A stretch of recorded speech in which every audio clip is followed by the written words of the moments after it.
Unmute ही था। I hope सबको ये स्क्रीन दिख रही है। कोई एक जना बता देगा। हरीश जी दिख रही है स्क्रीन? हाँ जी दिख रही है, स्क्रीन दिख रही है। दिख रही है सर। ठीक है, थैंक यू।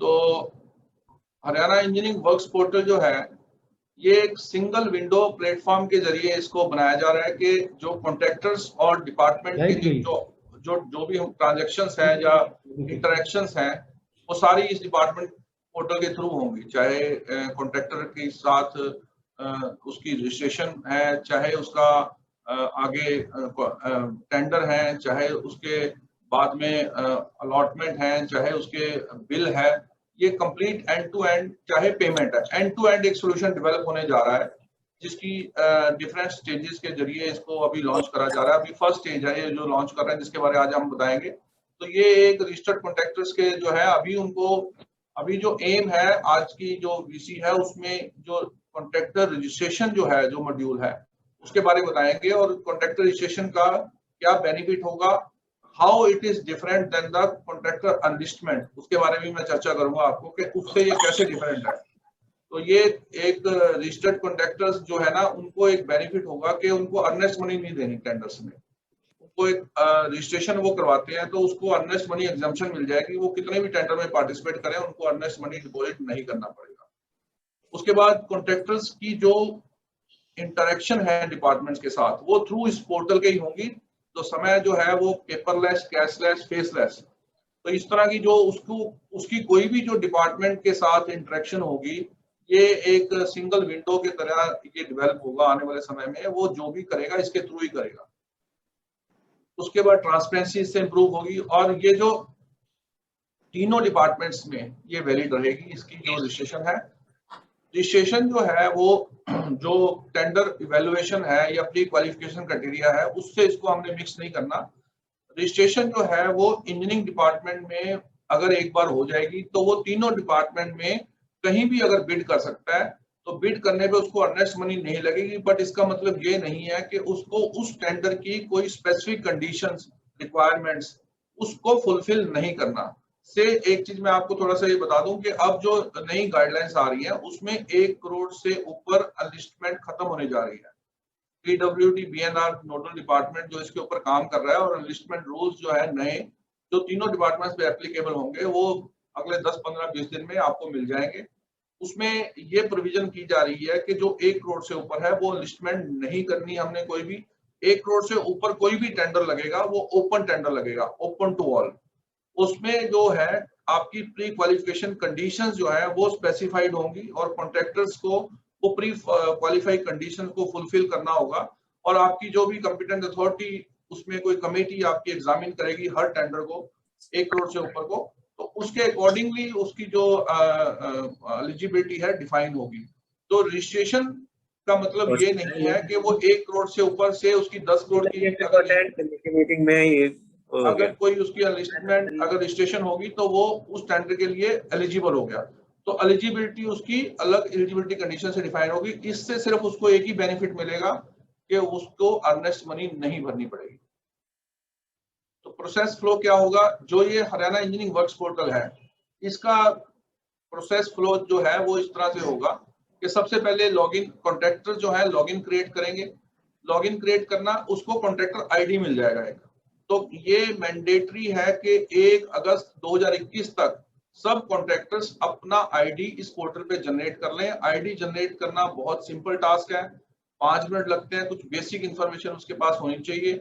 उसके बाद उसका जो आईडी क्रिएट हो जाता है तो कोई उसमें पैसा नहीं लगता। तो कॉन्ट्रैक्टर्स अगर 1/8 तक आईडी जनरेट नहीं करते तो किसी भी डिपार्टमेंट में, नॉट ओनली 3 पीडब्ल्यूडी, ये बीएनआर, इरिगेशन, पब्लिक हेल्थ, किसी भी डिपार्टमेंट में वो बिड नहीं कर पाएगा। उसको रजिस्ट्रेशन अपना आईडी, कॉन्ट्रैक्टर आईडी जनरेट करना मैंडेटरी ये इंस्ट्रक्शंस के थ्रू किया गया है। आप आई होप कि आपके डिपार्टमेंट में भी जो पीडब्ल्यूडी की जो इंस्ट्रक्शंस आई थी वो आपको एंडोर्स हो चुकी होंगी, उसमें सब चीजें क्लियर करी गई है। तो उसके बाद कॉन्ट्रैक्टर के लिए कोई कंपल्सरी नहीं है कि वो रजिस्ट्रेशन अप्लाई करे।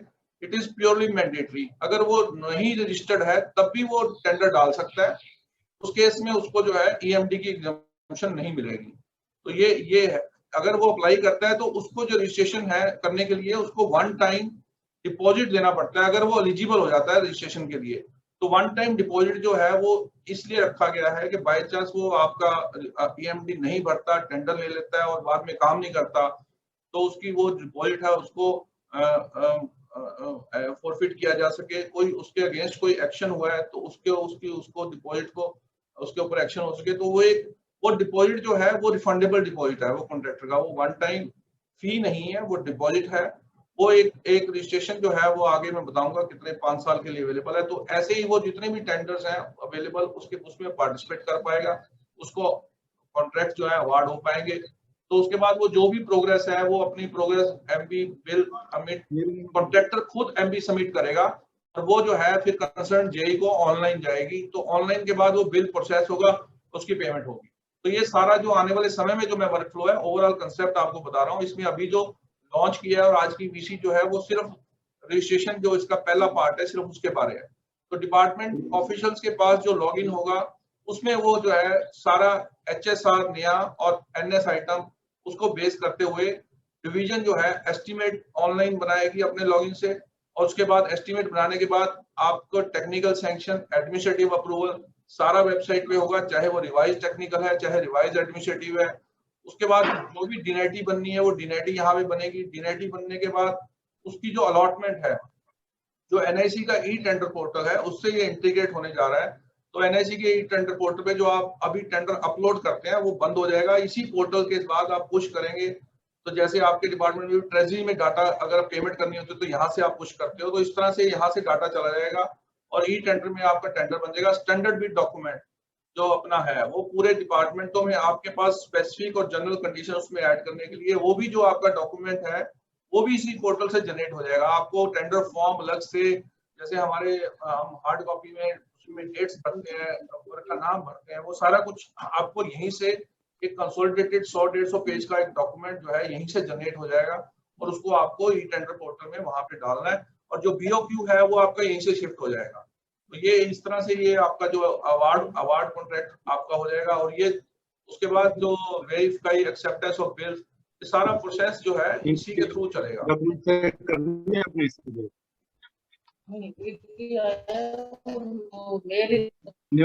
पे भेजा क्या? तो इसके अंदर जो है जैसा कि मैंने पहले बताया आपको कि कोई भी कॉन्ट्रैक्टर जो है उसका जो है आईडी उसको क्रिएट करना मैंडेटरी है, तो वो मैंडेटरी इसके क्रिएट करेगा। उसके बाद जो हो जाएंगे कॉन्ट्रैक्टर उनको अर्नेस्ट में नहीं भरने पड़ेगी। इसमें 4 क्लासेस हैं। क्लास 1 जो है वो मोर देन 25 करोड़ और उनका जो सिक्योरिटी डिपॉजिट है वो 15 लाख है। क्लास 2 के लिए 25 करोड़ अप टू 25 करोड़ 10 लाख है। क्लास 3 के लिए अप टू 10 करोड़ 5 लाख है और क्लास 4 के लिए 1 करोड़ और सिर्फ 50,000 है। तो एक बार जो रजिस्ट्रेशन है वो सिर्फ 5 साल के लिए है जो फर्दर एक्सटेंडेबल भी है कॉन्ट्रैक्टर के ऊपर। और उसके बाद contractor will be deregistered when its performance score below 70%। अब ये जो है ना इसमें मेन जो इसमें नया चीज एक इंट्रोड्यूस करी गई है वो कॉन्ट्रैक्टर स्कोरिंग है।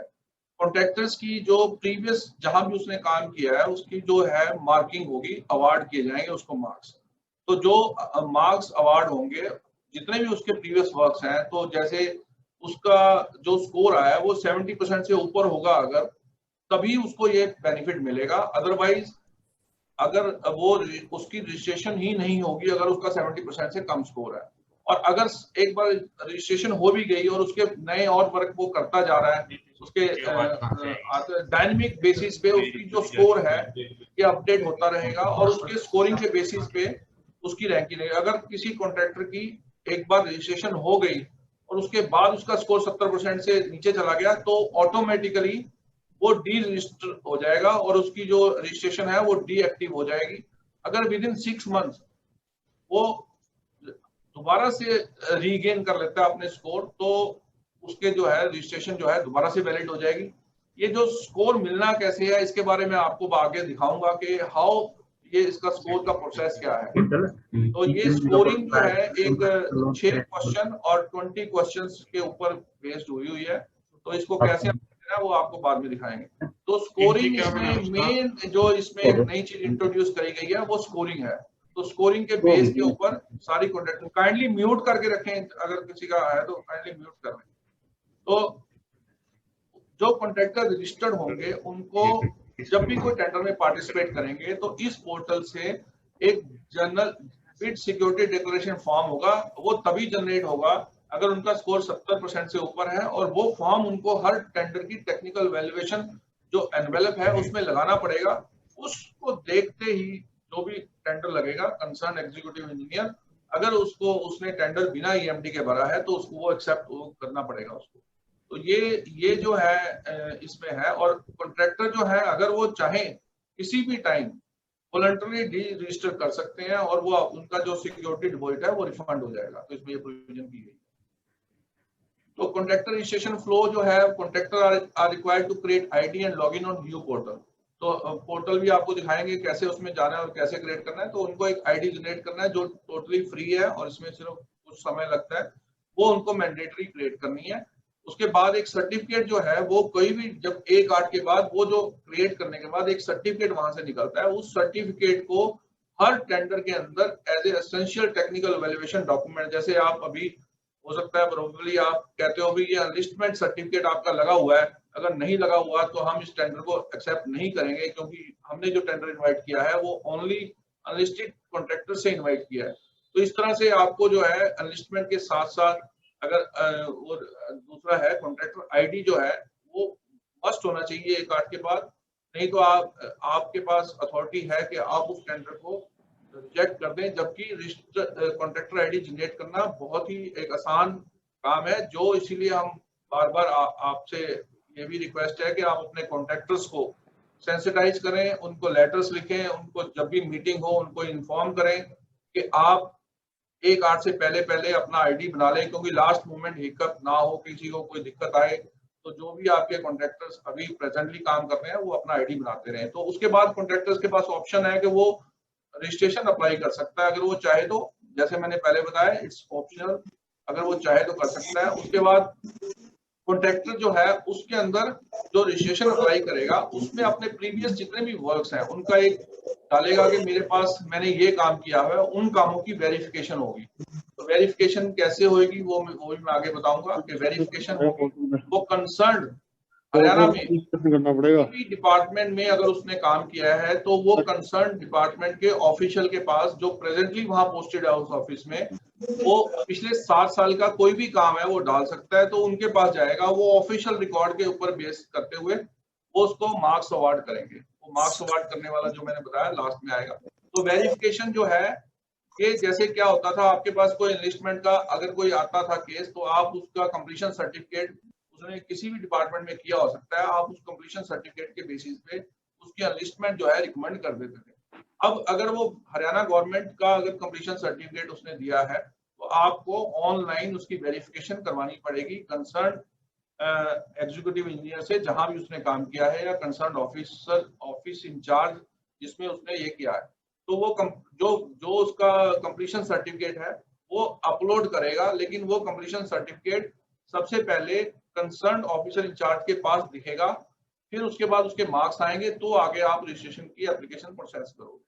तो वेरिफिकेशन जब हो जाएगी तो उसके बाद रजिस्ट्रेशन की, जब कॉन्ट्रैक्टर को एक कमेटी है उसके अंदर, वो आगे मैं दिखाऊंगा, वो कमेटी अप्रूव कर देगी, तो उसके बाद उसको पैसा जमा कराने के लिए पैसा कॉन्ट्रैक्टर ने लास्ट में जमा कराना है, जब उसकी एलिजिबिलिटी वेल एस्टेब्लिश हो जाएगी आफ्टर वेरिफिकेशन ऑफ वर्क्स और after checking of the documents.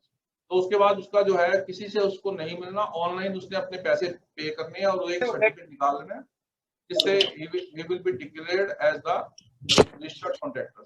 अब ये देखिए, ये जो रजिस्ट्रेशन है, रजिस्ट्रेशन जो है ये 2 तरह से होगी। पहला प्रोसेस है उसके अंदर के वेरिफिकेशन ऑफ डॉक्यूमेंट, दूसरा है वेरिफिकेशन ऑफ द डॉक्यूमेंट्स। तो जो रजिस्ट्रेशन है वो सिर्फ जो वेरिफिकेशन ऑफ डॉक्यूमेंट्स का है, जिसको हम ये कहेंगे कि नोडल एग्जीक्यूटिव इंजीनियर जिसके पास वो एप्लीकेशन लैंड करेगी। पहली बात तो ये है कि चाहे हरियाणा में उसने कहीं काम किया हो, रजिस्ट्रेशन जो है वो सिर्फ 3 डिपार्टमेंट के ऑफिसर्स ही करेंगे, पीडब्ल्यूडी, इरिगेशन और पब्लिक हेल्थ।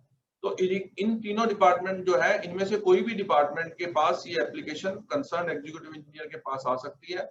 कॉन्ट्रैक्टर जो है वो सिर्फ अपनी इंडिकेशन देगा कि मैं मेरे को प्रेफरेंस इस डिस्ट्रिक्ट की है। अगर वो कोई डिस्ट्रिक्ट इंडिकेट करता है, से उसने करनाल इंडिकेट किया, तो करनाल में ये एप्लीकेशन सिस्टम रैंडमली, हो सकता है पब्लिक हेल्थ के अगर 2 एक्शन है, किसी एक एक्शन को दे दे, हो सकता है इरिगेशन में दे दे, हो सकता है पीडब्ल्यूडी में दे दे। तो कोई भी डिपार्टमेंट के ऑफिशियल के पास वो जा सकती है फॉर सिक्योरिटी चेकिंग, और ऑनलाइन ही दिखेगी। इसमें देखिए ऑनलाइन भी कैसे दिखेगी। अब आप हरियाणा जो HRMS आप देख रहे हैं, हरियाणा उसमें आपने इंट्रा हरियाणा का लॉगिन आपको जरूर मिला होगा, जिसपे आप अपनी प्रॉपर्टी रिटर्न या लीव वगैरह अप्लाई करते हैं। उसी लॉगिन के ऊपर जो आपका यूजर नेम पासवर्ड है, Haryana engineering works portal, you portal जिसको हम कहते हैं, यू पोर्टल के ऊपर जो ऑफिसर्स हमारे या ऑफिशियल्स हैं, उनके जो यूजर नेम पासवर्ड है बिल्कुल सेम रखे गए हैं जो HRMS में है। HRMS और यू पोर्टल दोनों आपस में जुड़े हुए हैं। जो भी डाटा आपको HRMS में आपने अपडेट करता है, उसके अकॉर्डिंगली ही उसको उसका ऑफिस, वो किस ऑफिस में काम कर रहा है, वो वहां से ही आएगा। तो हमें जो है HRMS को अपडेट करके रखना है, ताकि HRMS में जो डाटा है वो सारा हमारे जो कंसर्न है, तो जो कंसर्न एग्जीक्यूटिव इंजीनियर है उनके पास एप्लीकेशन पहले लैंड कर जाएगी। एप्लीकेशन लैंड होने के बाद एप्लीकेशन अब डील कैसे होनी है, जैसे मैंने आपको पीछे बताया था कि ये क्लासेस हैं। अगर पिछली स्लाइड में देखें तो यहाँ देखिए कि क्लास 1, 2, 3, 4 है, इसमें 25 करोड़ अप टू 25 करोड़, 10 करोड़ और 1 करोड़। तो ये जो लिमिट है, इसकी चेकिंग के लिए कमेटीज बनी हुई हैं। तो इसकी जो कमेटीज है बनी हुई हैं, तो यहाँ पे जो कमेटी बनी है क्लास 1 और 2 के लिए, ये हेड ऑफिस है जिसमें चीफ इंजीनियर सीनियर मोस्ट और दूसरे chief engineer second senior most और सुपरिटेंडिंग इंजीनियर। तो ये जो कमेटी है ये हेड ऑफिस लेवल की कमेटी है। क्लास 3 के लिए सुपरिटेंडिंग इंजीनियर लेवल की कमेटी है। क्लास 4 के लिए एग्जीक्यूटिव इंजीनियर लेवल की कमेटी है। जो क्लास 4 है उसमें जो एग्जीक्यूटिव इंजीनियर 2 होंगे और उसमें जो कंसर्न सुपरिटेंडिंग इंजीनियर है वो उनके लॉगिन से ये कमेटी कॉन्स्टिट्यूट होगी। तो जो भी उसमें उस डिवीजन में जिसमें वो एप्लीकेशन आई है, अगर वो डिवीजन में जो एग्जीक्यूटिव इंजीनियर है वो सीनियर है तो वो चेयरमैन है। अगर वो डिवीजन में जिसमें एप्लीकेशन आई है वो जूनियर है और जो सुपरिटेंडिंग इंजीनियर ने जो कमेटी कॉन्स्टिट्यूट करी है उस सर्कल के जो एग्जीक्यूटिव इंजीनियर अगर दूसरी डिवीजन के सीनियर हैं तो वो चेयरमैन बन जाएंगे, तो वो मेंबर सेक्रेटरी बन जाएंगे। तो इस तरह से मेंबर और चेयरमैन जो है वो डिफाइंड होंगे सीनियरिटी के बेसिस पे। तो क्लास 4 है, ये 1 करोड़ तक की जो रजिस्ट्रेशन है उसके लिए ये कॉम्पिटेंट होंगे, और ये और क्लास 3 के लिए सुपरिटेंडिंग इंजीनियर कॉम्पिटेंट होंगे, और क्लास 1 और 2 के लिए हेड ऑफिस कॉम्पिटेंट होगा। तो ये सारा प्रोसेस है, इसमें कोई भी पेपर फ्लो नहीं करेगा। सारा का सारा ये प्रोसेस है पेपरलेस है। जितनी भी एप्लीकेशन आएंगी डील होंगी, तो आपके पास आप डाउनलोड कर सकते हैं, आप प्रोसेस कर सकते हैं, आप फॉरवर्ड कर सकते हैं। लेकिन कहीं भी आपको कोई भी अगर ऑब्जर्वेशन है तो आप कॉन्ट्रैक्टर को रिटर्न कर सकते हैं। कोई भी ऑब्जर्वेशन है अगर आप उसको ऊपर लॉगिन में डाल देंगे, उसका स्टेटस एप्लीकेशन का कॉन्ट्रैक्टर ट्रैक कर सकता है कि मेरी एप्लीकेशन किस ऑफिस में पेंडिंग पड़ी है। तो ये जो फैसिलिटी है ये हमेशा अवेलेबल रहेगी सारों को। अब जो है क्लास 1 क्लास 2 के लिए जैसे मैंने बताया कि कैसे होगा, जो क्लास 4 की एप्लीकेशन है वो सिर्फ डिवीजन लेवल पे ही फाइनल हो जाएंगी। तो अब इसमें 2 चीजें हैं, आपके पास 2 तरह के केसेस आएंगे। एक ये हो सकता है कि आपके पास वो कॉन्ट्रैक्टर ने काम किया हुआ है तो आपने उस कॉन्ट्रैक्टर के काम के मार्क्स देने हैं। दूसरा ये हो सकता है कि आपके पास एप्लीकेशन जो है being nodal executive engineer scrutiny of document आई हो, तो उस केस में आपके पास एप्लीकेशन आई है तो उसके काम ठेकेदार के कहीं और डिवीजनों में कहीं और डिपार्टमेंट में हो सकते हैं।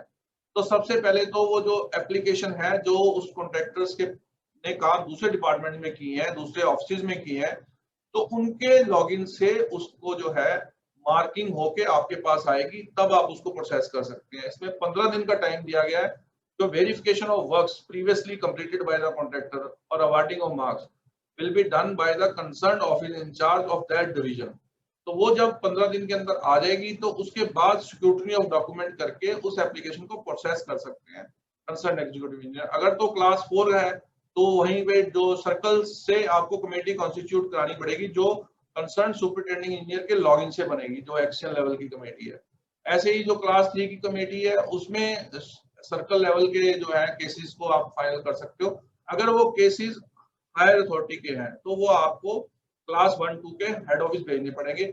चाहे केस क्लास 1-2 का है चाहे 3 का है, सबसे पहले उसका स्टार्टिंग पॉइंट एग्जीक्यूटिव इंजीनियर ही होगा तीनों केसेस में।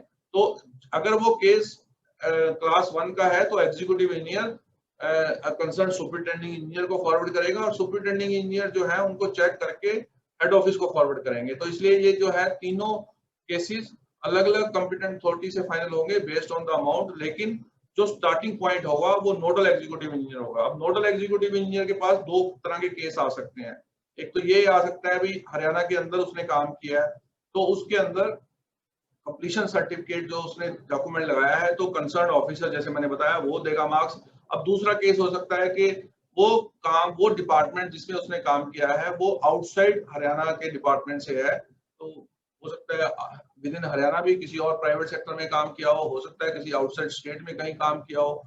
तो वो जो कंप्लीशन सर्टिफिकेट है वो आपको बीइंग नोडल जो है वो डॉक्यूमेंट्स जो उसने सबमिट किए हैं उन डॉक्यूमेंट्स को स्क्रूटनाइज करके उसके बेसिस पे चाहे आप क्लाइंट डिपार्टमेंट से कॉन्टेक्ट करके वो मार्किंग जो है वो आपको करनी पड़ेगी और प्रेफरेंस यही रहेगी जो क्लाइंट डिपार्टमेंट है अगर इसी परफॉर्मेंस पे जो मैं आगे दिखाऊंगा वो अगर अवार्ड करके दे दे आपके पास एक बेस बन जाएगा तो आप उसके बेसिस पे ये मार्क्स उसके एंटर कर सकते हैं जो उसके प्रीवियस वर्क्स के हैं। तो ये जो मार्क्स जो भी हम देंगे वेरिफिकेशन, अगर हम मान लो कोई एप्लीकेशन है जो पीएचडी के पास एज ए नोडल आ गई लेकिन उसके काम कॉन्ट्रैक्टर जो है वो इरिगेशन के हैं तो कंसर्न इरिगेशन के एग्जीक्यूटिव इंजीनियर जो है वो मार्क्स देंगे। तो मार्क्स जो है वो देने के बाद कॉन्ट्रैक्टर के लॉगिन पे वो सारा ट्रांसपेरेंट वे में विजिबल रहेगा। से वो कॉन्ट्रैक्टर जो है वो ये एग्रीड होके कहता है कि जी मेरे से जो है पर्सनल ग्रज है और ये जो ऑफिस में जो मार्क्स दिए गए हैं वो मेरे को ठीक नहीं दिए गए। तो उसके पास ये फैसिलिटी दी गई है उसके लॉगिन पे कि वो रिप्रेजेंट कर सकता है कि ये marks I am not satisfied, I have a good proof, I have done good work. तो वो जो मार्क्स उसके हैं तो वो एस्केलेट हो जाएगी कंसर्न सुपरिटेंडेंट इंजीनियर को।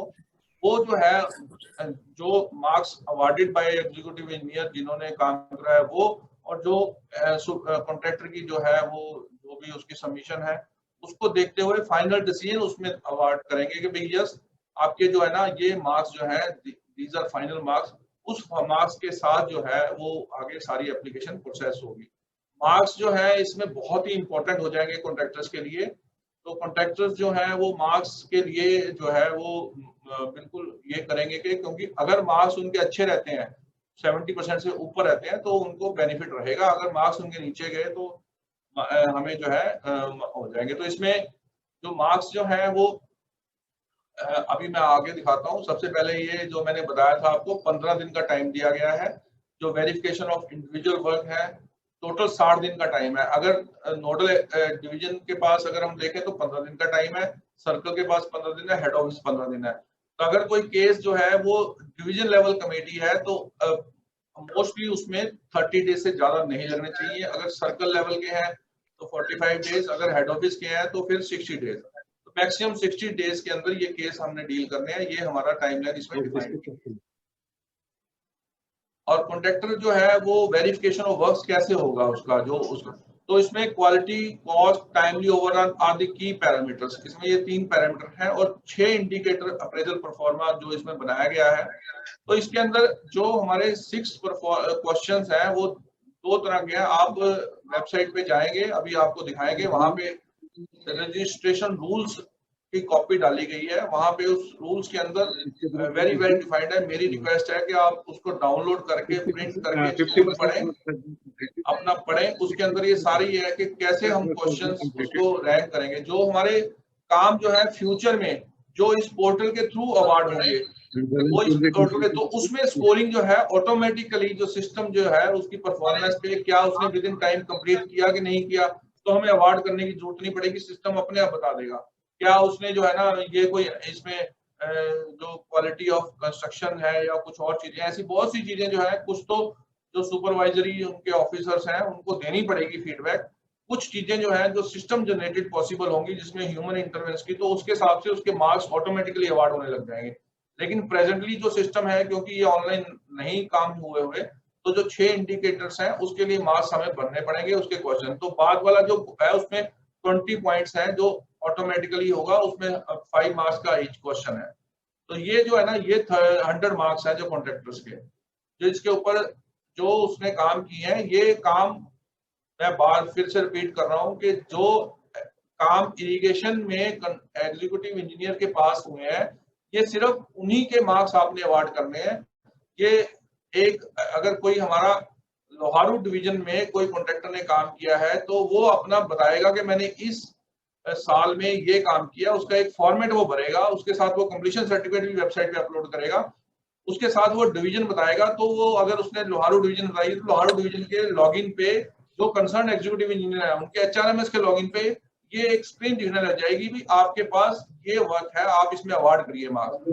तो जैसे पहले 2 क्वेश्चन है 30 मार्क्स के हैं, उसके बाद 10 के 4 क्वेश्चन है। तो जैसे पहला अगर क्वेश्चन है whether the agency completed the work in stipulated time except for reason such as for forest clearance, land dispute, shifting of utilities, non supply and ये क्वेश्चन 0 से 30 मार्क्स देना है।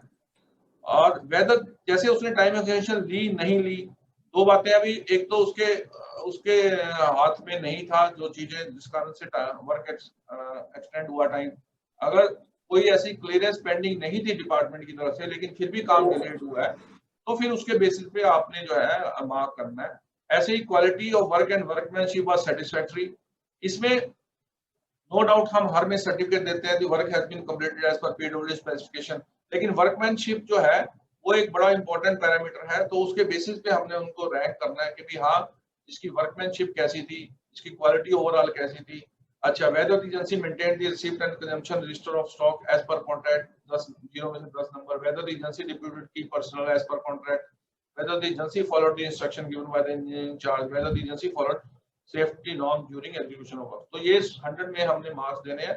तो 100 में मार्क्स देने के बाद हमारा जो है उस पर नेक्स्ट स्टेप में जो नोडल एग्जीक्यूटिव इंजीनियर है उनके पास एप्लीकेशन चल जाएगी। तो ये जो है जो वेरिफिकेशन का जो एप्लीकेशन का रजिस्ट्रेशन का है उसके लिए कॉन्ट्रैक्टर्स को हम पोर्टल पे जो है वो अगर हरियाणा के कॉन्ट्रैक्टर्स है तो उनको हम पोर्टल कंपलसरी है, बाकियों के लिए ऑप्शनल है।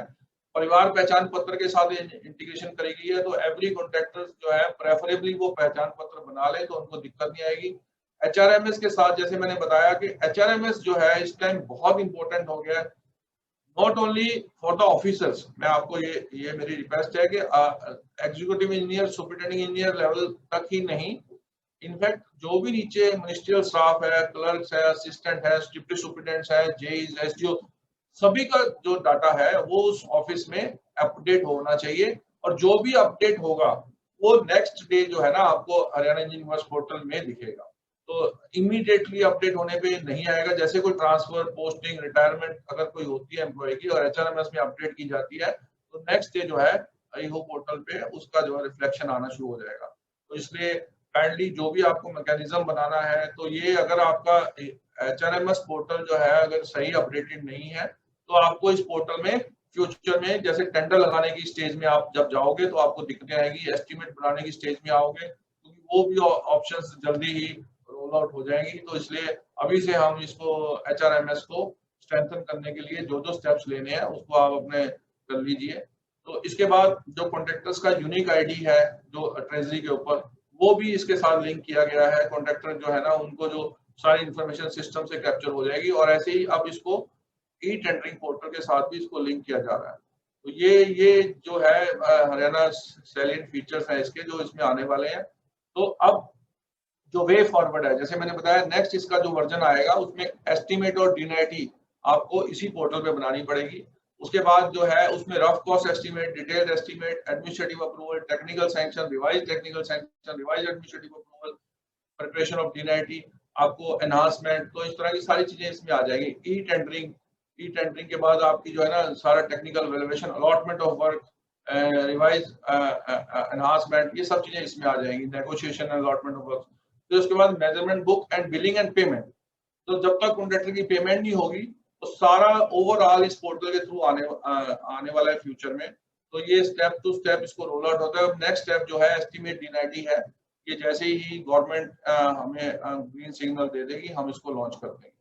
तो ये जो है ये स्टेजेस है। तो अभी तो सबसे जरूरी स्टेप यही है हमारे लिए कि हम कॉन्ट्रैक्टर्स को ये कहें कि भी आप अपने जो जल्दी से जल्दी हरियाणा इंजीनियरिंग वर्क्स पोर्टल के ऊपर अपना लॉगिन बना लें और लॉगिन बना के अपना आईडी बना लें और अपना जो है, ताकि आपको किसी तरह की दिक्कत ना आए। तो अभी प्रेजेंटली तो हमारा यही मैंडेट है। तो अब मैं रिक्वेस्ट करूंगा हरीश भाटिया जी, जो सिस्टम एग्जीक्यूटिव ऑफिसर हैं पीडब्ल्यूडी बीएनआर में, कि वो एक लाइव डिमॉन्स्ट्रेशन जो है आपको दे दें कि भी पोर्टल जो है वो कैसे काम करता है। तो हरीश जी एक बार आप दिखा दीजिए। ठीक है जी।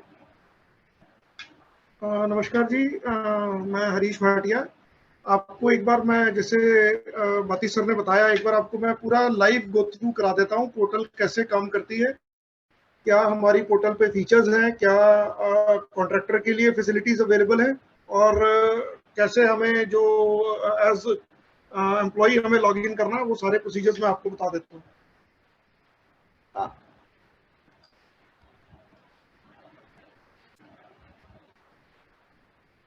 स्क्रीन देख पा रहे हैं आप मेरी? हाँ जी हाँ जी हाँ जी, दिख रही है। ओके, ये हमारी लर्निंग स्क्रीन है, होम पेज है हरियाणा इंजीनियरिंग वर्क्स पोर्टल का। इसका यूआरएल है works.haryana.gov.in, works.haryana.gov.in। ये हमारी इंजीनियरिंग पोर्टल का यूआरएल है, जिसके थ्रू हम इस पोर्टल पे लॉगिन करेंगे।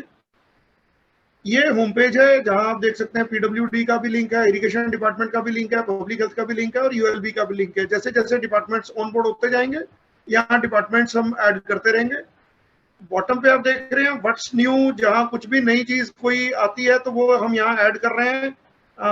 साथ साथ यहाँ उसका लिंक देते जा रहे हैं, और कोई टेंडर्स भी आएंगे तो वैसे ही हम यहाँ टेंडर्स का भी इंटीमेशन कॉन्ट्रैक्टर्स के लिए या अपने ऑफिशियल्स के लिए यहाँ देना शुरू कर देंगे।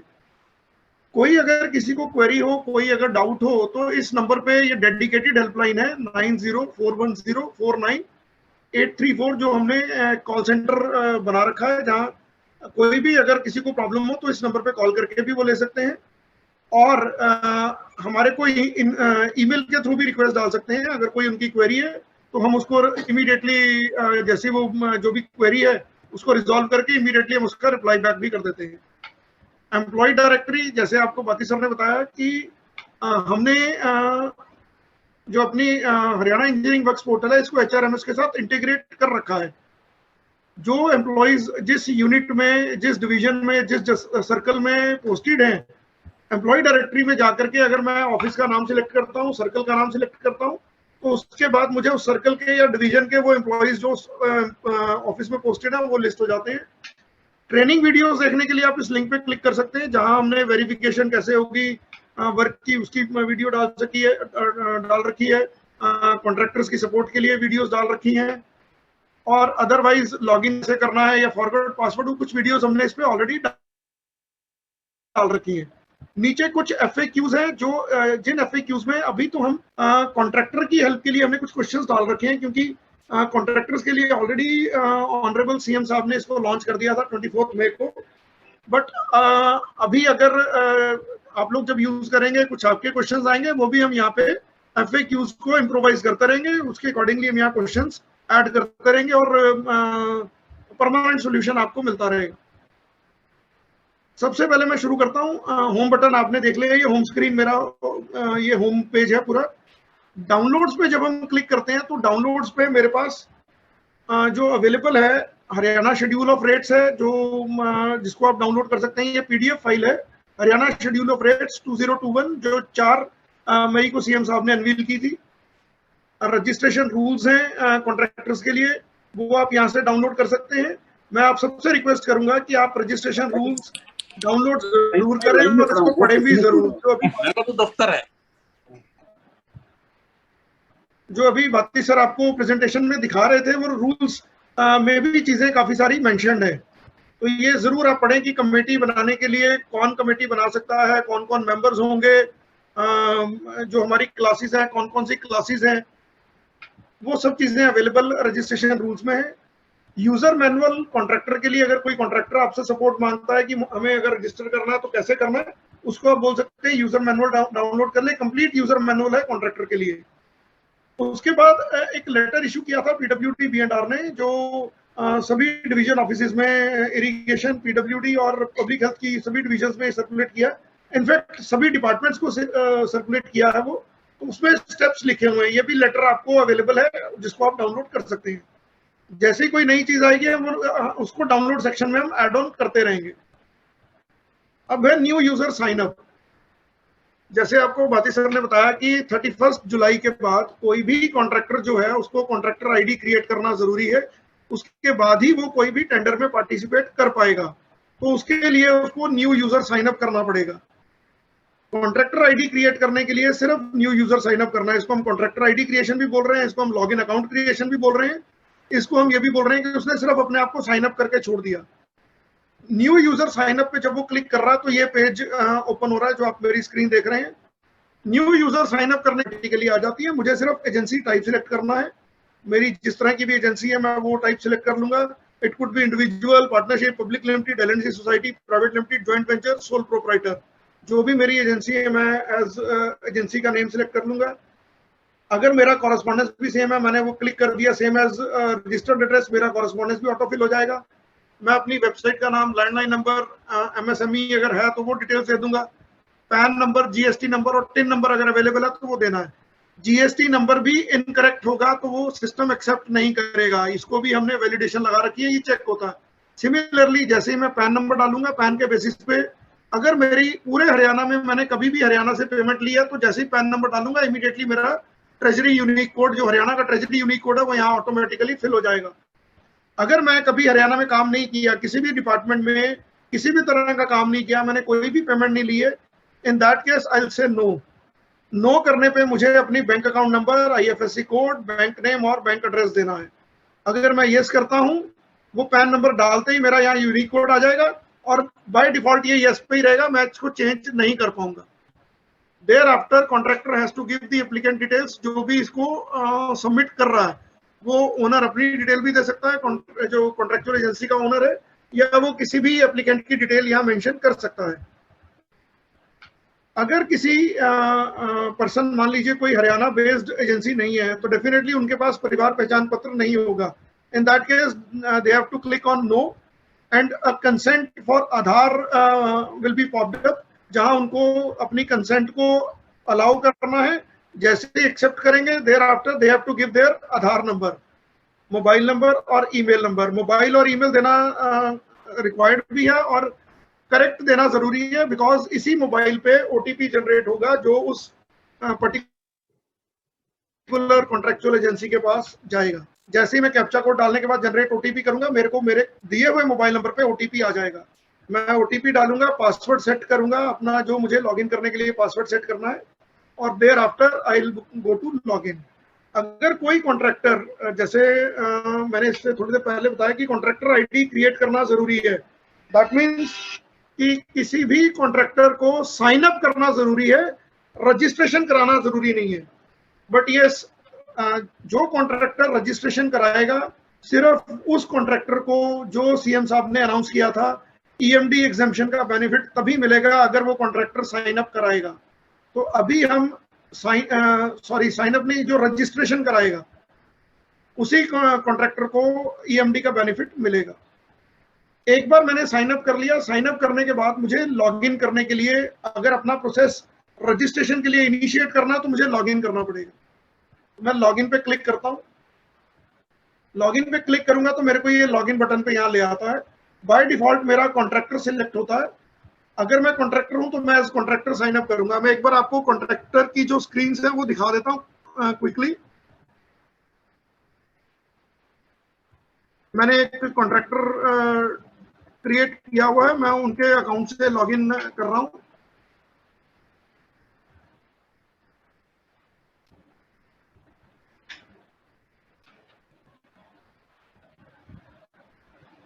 ये जब कॉन्ट्रैक्टर लॉगिन करेगा तो कॉन्ट्रैक्टर के अकाउंट में उसको ये इमीडिएटली खुलते ही स्क्रीन पर डैशबोर्ड दिखाई दे जाएगा। यहाँ उस कॉन्ट्रैक्टर का नाम भी आ जाएगा, जो एप्लीकेंट का नाम उन्होंने दिया होगा। हेलो रमेश, अभी इस कॉन्ट्रैक्टर ने एक अपना वर्क एक्सपीरियंस डाला है, जो प्रीवियस वर्क एक्सपीरियंस है वो उन्होंने एक डाला है। जितने वर्क एक्सपीरियंस डाले होंगे वो यहाँ दिखाई देने शुरू हो जाएंगे उनको। करंट फाइनेंशियल ईयर जो 21-22 का फाइनेंशियल ईयर चल रहा है उसमें अगर उनको जो कितने अमाउंट का वो काम कर रहे हैं वो यहाँ दिख जाएगा। करंट मंथ में कितना अमाउंट है वो यहाँ दिख जाएगा। और ऑनलाइन बिल अगर कोई उनके प्रोसेस है तो वो यहाँ दिख जाएंगे, कितने अमाउंट के बिल्स उनके जो है इन प्रोसेस में है। ये उनके डैशबोर्ड पे उनको दिखना शुरू हो जाएगा कॉन्ट्रैक्टर को। अब एज ए कॉन्ट्रैक्टर मुझे अपनी रिक्वेस्ट जो है वो रजिस्ट्रेशन के लिए सबमिट करनी है, तो मैं क्लिक करूंगा अप्लाई फॉर न्यू रजिस्ट्रेशन। जैसे मैं अप्लाई फॉर न्यू रजिस्ट्रेशन करूंगा ये मुझे यहाँ स्क्रीन दिखाई दे जाएगी। यहाँ 10 स्टेप्स हैं जहां उनको एक एक करके इंफॉर्मेशन अपनी सबमिट करनी है। प्रोफाइल में जो मैंने साइन अप में इंफॉर्मेशन दी थी, प्रोफाइल इंफॉर्मेशन दी थी, वो मेरी पूरी इंफॉर्मेशन एज इट इज यहाँ पॉपुलेट होके आ गई, मुझे दोबारा नहीं सबमिट करनी है।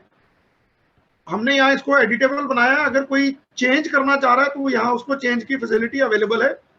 हो सकता है उसने साइन अप किया हो 6 महीने पहले, अब उसमें कुछ चेंज हो गया तो डेफिनेटली कॉन्ट्रैक्टर जो है उसमें कुछ अपनी चेंज करना चाह रहे हैं वो अपनी इंफॉर्मेशन को चेंज कर सकते हैं, प्रोफाइल इंफॉर्मेशन को। यहाँ हम लास्ट बटन एक पूछ रहे हैं, select preferred location district to apply registration. Contractor अपनी प्रेफर्ड लोकेशन बता सकते हैं किस डिस्ट्रिक्ट में रजिस्ट्रेशन रिक्वेस्ट डालना चाह रहे हैं। बट ये जो रिक्वेस्ट है ये सिस्टम जनरेटेड होगी। डिस्क्लेमर ऑलरेडी हमने दे रखा है, selection of the preferred location is system generated. System automatically round robin method से जिस ऑफिस में भेजनी है वो ऑटोमेटिकली भेजता है, जिससे कि किसी एक पर्टिकुलर ऑफिस पे कभी भी लोड ज्यादा नहीं होगा। It will be equally distributed amongst all offices between the departments. Profile के बाद दूसरा है एलिजिबिलिटी, जहां वो अपनी डिक्लेरेशन दे रहा है। कुछ क्वेश्चंस हैं, 6-7 क्वेश्चंस हैं जहां उनको बताना है। पहला तो हो गया कि अगर उनका कोई रिलेटिव काम करता है तो उस रिलेटिव की इंफॉर्मेशन यहाँ दे देंगे जी। मेरा अगर कोई भी रिलेटिव, नियर रिलेटिव किसी भी इंजीनियरिंग डिपार्टमेंट में या किसी कैपिटल प्रोजेक्ट में काम कर रहा है उसकी इंफॉर्मेशन आ गई। अगर वो with in any other state government और गवर्नमेंट ऑफ इंडिया में तब वो यहाँ यस करेगा और इंफॉर्मेशन दे देगा। अगर नहीं है तो नो पे क्लिक करना है। सिमिलरली अगर उनका कोई शेयर होल्डर लिस्टेड फर्म या रजिस्टर्ड फर्म है, उसमें वो शेयर होल्डर है तो अपनी इंफॉर्मेशन को सबमिट कर देंगे। इसी तरह ये 5-6 क्वेश्चंस है जिसमें उनको अपनी इंफॉर्मेशन देनी है। यहाँ हमने डेफिनेशन दे रखी है कि नियर रिलेटिव को हम क्या कहना चाह रहे हैं। Near relative mean husband, wife, parents, children, brother, sister, brother in law, sister in law, daughter in law, son in law. और यहाँ पे जब वो रिलेशन सिलेक्ट करेंगे तो रिलेशन भी ड्रॉप डाउन में यही है जो हमने जिसकी नीचे डेफिनेशन दे रखी है। पूरी इंफॉर्मेशन जो है ये ड्रॉप डाउन से आ रही है। ये डिपार्टमेंट्स भी पूरे स्टेट के, हरियाणा जो है ये HRMS से हमने स्टेट के डिपार्टमेंट्स और कॉर्पोरेशंस के नाम यहाँ विजिबल हो रहे हैं। वो जो भी मेंशन करना चाहें अपनी यहाँ स्पेसिफाई कर दें कि किस डिपार्टमेंट में उनके ब्रदर, सिस्टर, वाइफ, हस्बैंड जो भी पोस्टेड है उनकी इंफॉर्मेशन देना चाह रहे हैं वो दे सकते हैं। उसके बाद एक डिक्लेरेशन है जो उनको देनी है कि जो इंफॉर्मेशन मैं दे रहा हूँ वो करेक्ट है और मैंने यहाँ कुछ छुपाया नहीं है। मैं जो मेरे यहाँ एम्प्लॉइज काम कर रहे हैं वो मेरे कोई भी गवर्नमेंट या स्टैट्यूटरी ऑर्गेनाइजेशन में एम्प्लॉयड नहीं है और मैं रजिस्ट्रेशन रूल्स पढ़ चुका हूँ, उनको मैं अवॉइड करूंगा जो भी टाइम टू टाइम चेंज होगा। तो अकॉर्डिंगली वो अपनी यहाँ डिक्लेरेशन देगा। Thereafter he has to download the application, sign it and upload it. अभी मैं आपको ये शो करके दिखा रहा हूं जो ऑलरेडी मैं इस पे अपलोड कर चुका हूं। इस तरह का एक डिक्लेरेशन फॉर्म उसके पास डाउनलोड हो जाएगा, उस पर वो नीचे साइन करेगा, सिग्नेचर, प्लेस और डेट डाल देगा। देयर आफ्टर इसको दोबारा अपलोड करेगा कि मैंने जो डिक्लेरेशन दी वो साइंड डिक्लेरेशन डिपार्टमेंट के पास मैं सबमिट कर रहा हूं।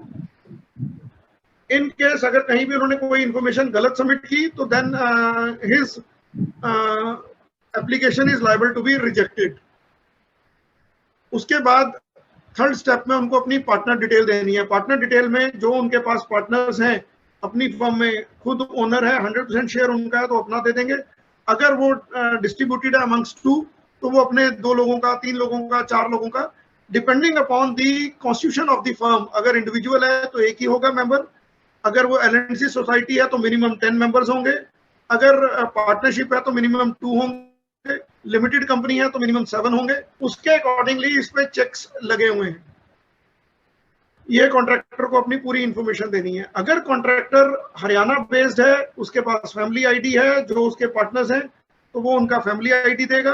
अगर फैमिली उसके पास फैमिली आईडी नहीं है तो उस केस में उसको आधार नंबर देना है. In case of Aadhaar there is no need to give the photograph of the concerned member और concerned partner of the firm. Similarly technical staff की डिटेल देनी है उनको, अपनी टेक्निकल स्टाफ जो उन्होंने एम्प्लॉय कर रखा उनकी डिटेल, उनकी क्वालिफिकेशन क्या है, क्वालिफिकेशन प्रूफ अटैच करना है, नंबर ऑफ एक्सपीरियंस कितने हैं ये उसमें, पैन नंबर उनका देना है स्टाफ मेंबर्स का, सैलरी स्लिप अटैच करनी है लास्ट 6 मंथ्स की, उस पर्टिकुलर एम्प्लॉय की जो सैलरी स्लिप होगी लास्ट 6 मंथ्स की वो उनको पीडीएफ में जेपीजी फॉर्मेट में वो अटैच करनी है. इसी तरह अपनी वो प्लांट एंड मशीनरी की इंफॉर्मेशन सबमिट करेंगे, जो उनके पास प्लांट एंड मशीनरी अवेलेबल है, उसका नाम क्या है, मेक क्या है, किस ईयर में परचेज की है, कैपेसिटी कितनी है, यूनिट्स कितने हैं उस पर्टिकुलर मशीनरी के, वो इंफॉर्मेशन को यहाँ प्रोवाइड कर देंगे. सिमिलरली वर्कशॉप, क्या वर्कशॉप एग्जिस्ट करती है, इफ इट इज यस तो वो यस करके इंफॉर्मेशन दे देंगे. यस में टाइप ऑफ वर्कशॉप क्या है, एड्रेस क्या है, ये इंफॉर्मेशन देनी है. नो के केस में वो सिंपली नो करके भी मूव कर सकते हैं. एनुअल टर्नओवर, हम पिछले 5 साल की टर्नओवर मांग रहे हैं किसी भी कॉन्ट्रैक्टर से, अपनी 5 साल की वो टर्नओवर यहाँ दे सकता है. यहाँ 6 इयर्स आपको दिखाई दे रहे होंगे, 5 साल इन द सेंस क्योंकि 2021 की हो सकता है अभी ऑडिटेड ना हो, तो पिछले 5 साल की 15-16 से लेकर 19-20 तक की वो अपनी टर्नओवर यहाँ सबमिट कर देंगे. टर्नओवर के साथ अगर क्लास 1, 2 और 3 में कोई भी कॉन्ट्रैक्टर अप्लाई कर रहा है तो इन दीज 3 क्लासेस उसको सीए सर्टिफिकेट अपलोड करना जरूरी है. अगर वो सीए का सर्टिफिकेट अपलोड नहीं करेगा तो वो आगे मूव नहीं होगी application. He has to upload the CA certificate in case if the applicant is applying in class 1, 2 और क्लास 3. अब जो इंपॉर्टेंट पार्ट है इस प्रोजेक्ट का वो है वर्क एक्सपीरियंस. जैसे बाती सर ने आपको बताया कि as per the directions of the government हम इसमें हर एक कॉन्ट्रैक्टर की एसीआर भी मेंटेन कर रहे हैं. एक तरह से हम उसकी रिपोर्ट मेंटेन कर रहे हैं कि उसकी परफॉर्मेंस प्रोजेक्ट टू प्रोजेक्ट कैसी है, किस डिपार्टमेंट में उसकी कैसी परफॉर्मेंस है, पिछले प्रोजेक्ट जो उसने किए उनमें क्या उसका परफॉर्मेंस रहा, उसके टाइम ओवररन था, कॉस्ट ओवररन थी, क्वालिटी कैसी थी. तो उनके बेसिस पे अभी हम इस पे वर्क एक्सपीरियंस कंसर्न्ड कॉन्ट्रैक्टर को बोल रहे हैं सबमिट करने के लिए. वर्क एक्सपीरियंस हम पिछले 7 इयर्स तक के ले रहे हैं, उससे प्रीवियस वर्क एक्सपीरियंस नहीं ले रहे हैं. प्रोबेबिलिटी हो सकती है कि वर्क एक्सपीरियंस जो वो सबमिट कर रहा है, जिस डिवीजन का वर्क एक्सपीरियंस उसने दिया उस डिवीजन में कंसर्न इंजीनियर इंचार्ज रिटायर हो गए या ट्रांसफर हो गए, तो हमें वो रिकॉर्ड से देख करके उनकी अप्रेजल सबमिट करनी पड़ेगी. तो जब हम उनकी स्कोर रिकॉर्ड से चेक करके देंगे तो इसीलिए जैसे आपको बाती सर बता रहे थे कि प्रेजेंटली हमने ओनली 6 क्वेश्चन रखे हैं जिसके बेसिस पे आप उसका रिप्लाई कर सकते हैं. मैं आपको वो क्वेश्चन भी दिखाऊंगा क्या है. पहले मैं आपको ये दिखा देता हूँ कि वर्क एक्सपीरियंस में उसको सबमिट क्या करना है. कॉन्ट्रैक्टर वर्क का नाम बताएगा, जो वर्क उसने किया है, किस टाइप का वर्क है, रोड का है, बिल्डिंग का है, ब्रिज का है, या दोनों है, रोड के साथ उसने बिल्डिंग भी बनाई या रोड के साथ उसने ब्रिज भी बनाया, तो वो दोनों तरह के सिलेक्ट कर लेगा. जो जो टाइप सिलेक्ट करता रहेगा ऊपर डिस्प्ले होता रहेगा road comma bridge, only road तो रोड आ जाएगा. Whether you have done work in Haryana government department, board, corporation, किसी भी गवर्नमेंट डिपार्टमेंट में, बोर्ड में, कॉर्पोरेशन में उसने हरियाणा की अगर काम किया तो उसको ये इन्फॉर्मेशन नीचे देनी है. अगर वो नो कर रहा है तो फिर हम उनसे पूछ रहे हैं कि किस ऑफिस या डिपार्टमेंट में उन्होंने काम किया, क्योंकि now he has to mention the name of the office. अगर यस है तो यस करने के बाद उन्होंने डिपार्टमेंट सिलेक्ट करना, हरियाणा का कोई भी डिपार्टमेंट यहाँ से वो सिलेक्ट कर सकते हैं. मैंने सिलेक्ट कर लिया डेवलपमेंट एंड पंचायत. जैसे ही मैं डेवलपमेंट एंड पंचायत सिलेक्ट करता हूँ इस ऑफिस के नाम आ जाएंगे. उस डेवलपमेंट एंड पंचायत डिपार्टमेंट में किस डिवीजन में या किस ऑफिसर के अंडर आपने वो वर्क कैरी आउट किया था, वर्क एग्जीक्यूट किया था, उस वर्क की एक्चुअल कॉस्ट कितनी थी. मान लीजिए मैंने 12 लाख की कॉस्ट है, 123 लाख है. नीचे वो वर्ड में उसको दिखाता रहेगा कितना है, वो वर्ड में उसको वैल्यू दिखाता रहेगा वो कितनी है. 10.23 कर दिया मैंने, 10,23,000 ओनली. जो वैल्यू वो लिखेंगे वो वैल्यू यहाँ आ जाएगी. वर्क का स्टेटस बताना है, वर्क ऑनगोइंग है या कंप्लीटेड है. In case it is completed work तो उसके साथ कंप्लीशन डेट भी आएगी। अगर ये ऑनगोइंग है तो ऑनगोइंग में कंप्लीशन डेट नहीं होगी, because the work is ongoing. वैसे ही वो स्टार्ट डेट कब थी, उसकी शेड्यूल्ड एंड डेट क्या थी और एक्चुअल कंप्लीशन डेट क्या थी, वो यहाँ वो अपनी सबमिट कर देंगे कि एक्चुअल कंप्लीशन डेट क्या थी। उसके बाद उनको उस इंजीनियर इंचार्ज की डिटेल देनी है जिसके ज्यूरिसडिक्शन में वो वर्क एग्जीक्यूट हुआ है। उन इंजीनियर इंचार्ज का वो नाम बता देंगे, उनका डेजिग्नेशन बता देंगे, उनका एड्रेस, लैंडलाइन नंबर देना जरूरी है, ईमेल देना जरूरी है। मोबाइल इज नॉट मैंडेटरी, अगर अवेलेबल हो तो दे सकते हैं, अदरवाइज वो इग्नोर भी कर सकते हैं। इसमें उनको ये बताना है कि जो वर्क मैंने बताया है उस वर्क में मेरा कितना ओनरशिप था।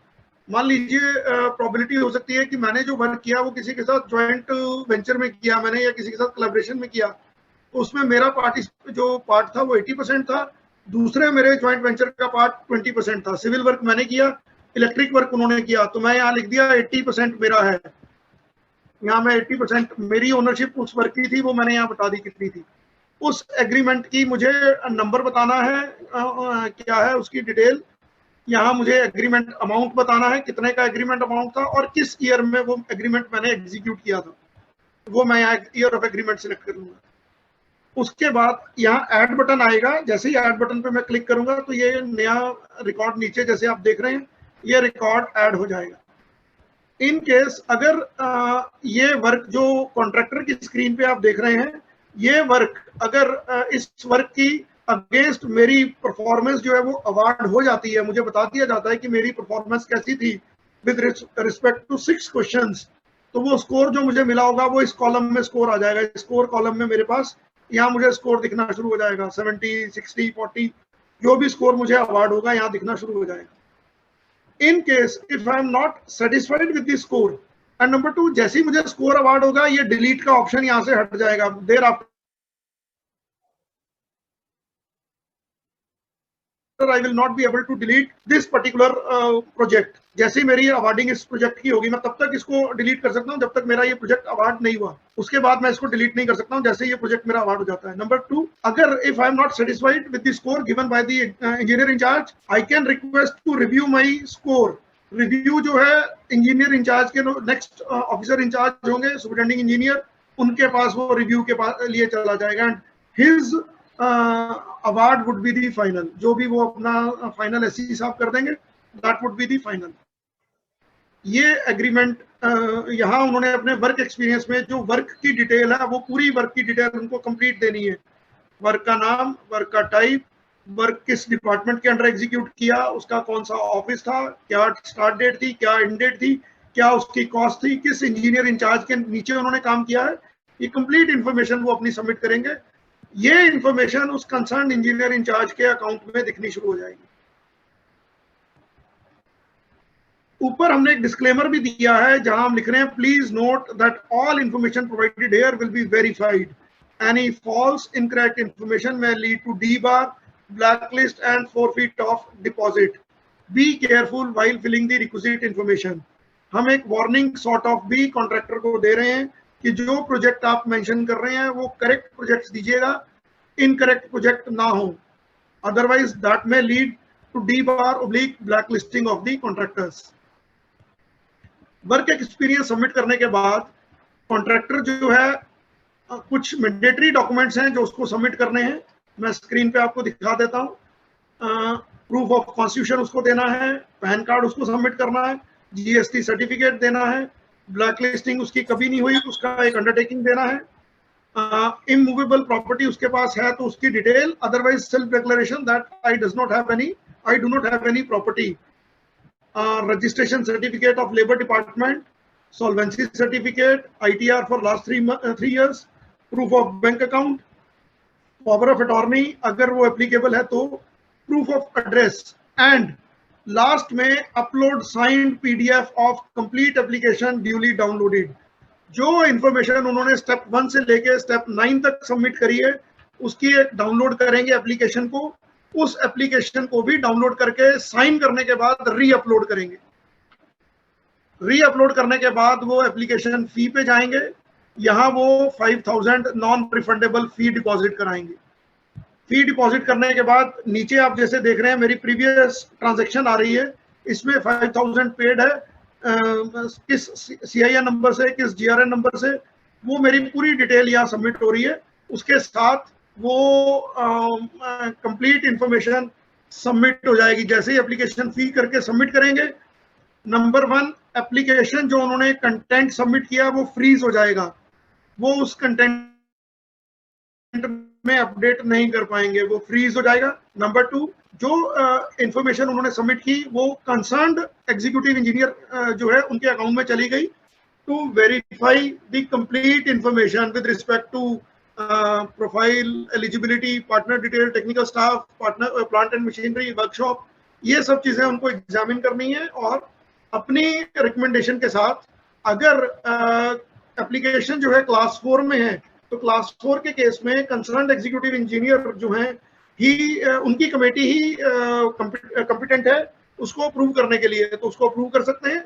Otherwise it will be recommended to the higher authority, higher competent authority for necessary decision.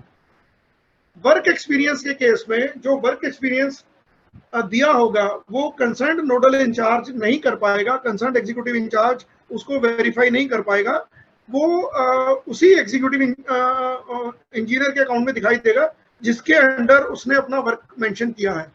But there is a catch, that is वो वर्क एक्सपीरियंस। मान लीजिए मैंने आज अगर अपनी एप्लीकेशन सबमिट की है, आज मैं रजिस्ट्रेशन के लिए एप्लीकेशन सबमिट कर रहा हूँ, फी डिपॉजिट कराई है, तो 15 जून को मेरी फी डिपॉजिट हुई है। दैट मीन्स 15 तारीख से, यानी 15 तारीख से लेके 29 तारीख तक वो एप्लीकेशन नोडल ऑफिसर या कंसर्न इंजीनियर जो है वो नहीं देख पाएंगे। 16वें दिन को अगर मेरी एप्लीकेशन पे मेरा मार्क अवार्ड नहीं हुआ है, देयर आफ्टर वो उनके अकाउंट में दिखनी शुरू हो जाएगी। ये सारी चीज आपको बाती सर ने भी एक्सप्लेन की थी, वो तब मेरे अकाउंट में दिखेगी और उसके बाद मैं फिर उस एप्लीकेशन के ऊपर एक्शन ले सकता हूँ। मुझे फोन करके पूछना, मुझे ईमेल डाल के पूछना, जैसे भी पूछ करके मुझे उसको जो मार्क्स देने हैं, thereafter I can give the marks to the concerned work against the contractor. यहाँ तक ये तो कॉन्ट्रैक्टर का पार्ट आपको मैंने बताया, जो कॉन्ट्रैक्टर ने सबमिट करनी है इंफॉर्मेशन। अब मैं आपको पहले नोडल इंचार्ज के पास जो एप्लीकेशन दिखाई देगी वो आपको मैं लॉगिन करके उनके अकाउंट में लॉगिन करके दिखा देता हूँ, उनको कैसे दिखाई देगी।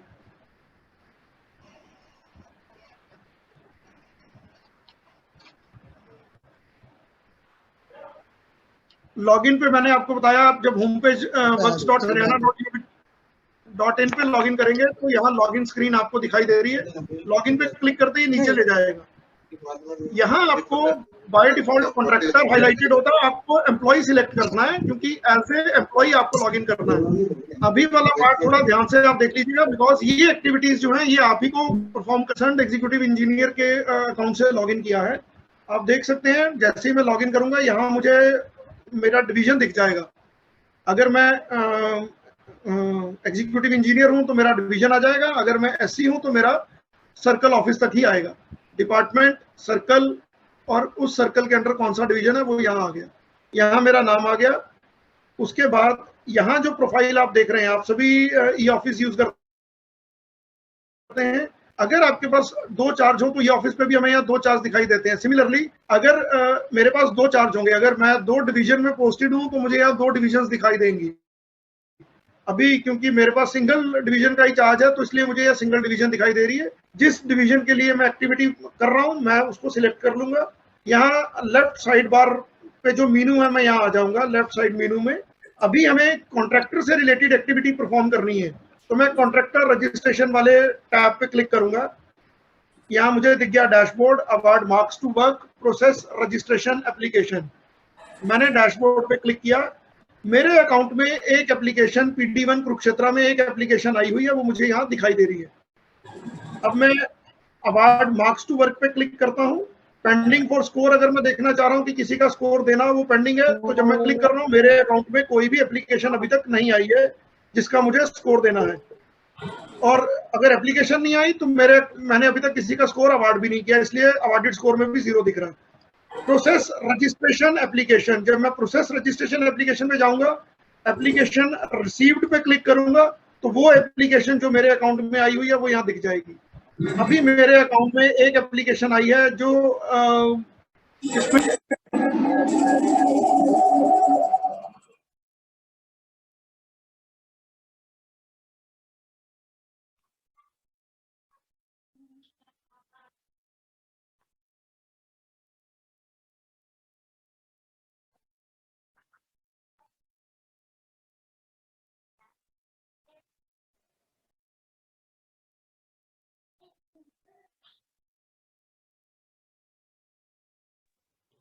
भाटिया जी आपकी आवाज बंद हो गया नहीं, भाटिया जी म्यूट हो आप, अनम्यूट कर लो भाटिया जी। ठीक है जी, अब आ रही है? अब आ रही है। ओके, आ रही है। यहाँ जो यहाँ तक आपको समझ आ गया था जो मैंने फॉर्म्स एंड कॉन्ट्रैक्टर्स तक बताया। ये जो पेज है, जो कॉन्ट्रैक्टर ने अपनी इंफॉर्मेशन सबमिट की थी, उसने 1 to 10 स्टेप्स कंप्लीट किए थे। 10th स्टेप था एप्लीकेशन फी, लेकिन जो इन्फॉर्मेशन उसने सबमिट की 1 से 9 तक इन्फॉर्मेशन सबमिट की थी, तो पूरे 1 से 9 स्टेप यहाँ हमें दिखाई दे गए। प्रोफाइल, ये उसका पूरा प्रोफाइल मुझे यहाँ दिखाई दे रहा है। प्रोफाइल के बाद एलिजिबिलिटी, जो मैंने 6 पॉइंट उससे पूछे थे डिक्लेरेशन के, वो मुझे दिखाई दे रहे हैं। डिक्लेरेशन डॉक्यूमेंट आ रहा है यहाँ पे। उसके बाद पार्टनर की डिटेल, अगर आप किसी भी पॉइंट से ऊपर टॉप पे जाकर के वापस लिंक से आना चाह रहे हैं तो ये नीचे हमने टैब दिया, वहां क्लिक करके आप ऊपर जा सकते हैं। देयर आफ्टर जो इन्फॉर्मेशन आप देखना चाहें, पार्टनर की डिटेल, यहाँ पार्टनर की डिटेल आ रही है। टेक्निकल स्टाफ की डिटेल देखनी है, टेक्निकल स्टाफ की डिटेल आ रही है। प्लांट एंड मशीनरी की डिटेल आ रही है, वर्कशॉप की डिटेल आ रही है। इसी तरह वर्क एक्सपीरियंस जो उन्होंने दिया, वो वर्क एक्सपीरियंस मुझे यहाँ दिख रहा है। वर्क एक्सपीरियंस उन्होंने दिया PHE डिवीजन नंबर 1 कैथल, यानी जो वर्क ध्रुव इंजीनियर्स ने कैरी आउट किया था वो एग्जीक्यूटिव इंजीनियर कैथल के अकाउंट में था। उसका स्टार्ट डेट आ रहा है, उसका एंड डेट आ रहा है, वो कितने लाख का अमाउंट है वो प्रोजेक्ट है, क्या कंप्लीशन डेट थी, क्या वर्क का वर्क वेरिफिकेशन किस डेट से होनी पेंडिंग है। उन्होंने 28/5 को सबमिट कर दी थी एप्लीकेशन। तो ये 28 मई से एप्लीकेशन अभी डिले हो गई। जैसे ये 15 दिन एक्सीड हो जाएंगे, अभी आप देख रहे हैं ग्रेटर देन 18 डेज है। अब मैं ग्रेटर देन 18 डेज पे यहाँ शो पे क्लिक कर सकता हूँ। अगर ये लेस देन 15 डेज है, स्टेटस अगर लेस देन 15 डेज है, तो मेरे को ये शो बटन यहाँ नहीं विजिबल, मतलब हिडन बटन दिखाई देगा, मैं उस पर क्लिक नहीं कर पाऊंगा, वो क्लिकेबल बटन नहीं होगा। अभी ये क्लिकेबल है, रीजन बीइंग ये 15 दिन से ज्यादा हो चुके हैं, इसलिए मैं इस पर क्लिक कर सकता हूँ। मैं अभी यहाँ क्लिक नहीं करूंगा, मैं आपको जिस वर्क एक्सपीरियंस जिस कॉन्ट्रैक्टर के अकाउंट में गया, मैं वो एक बार आपको खोल के दिखा दूंगा। नीचे जो जो डॉक्यूमेंट्स उन्होंने अपलोड किए वो डॉक्यूमेंट्स आप यहाँ देख सकते हैं। अगर डॉक्यूमेंट यहाँ से भी आप शो करना चाह रहे हैं, शो करके आप बटन पे क्लिक कीजिए, वो डॉक्यूमेंट आपको वहीं विजिबल हो जाएगा। इन केस अगर आपको लग रहा है कि एक एक करके ऐसे देखना मुश्किल है, हमने पूरी कंप्लीट एप्लीकेशन के आपको डाउनलोड ऑप्शन दी है। पूरी एप्लीकेशन आप डाउनलोड कर सकते हैं। आप सभी अटैच्ड जो डॉक्यूमेंट उन्होंने लगाए उन सबको डाउनलोड कर सकते हैं।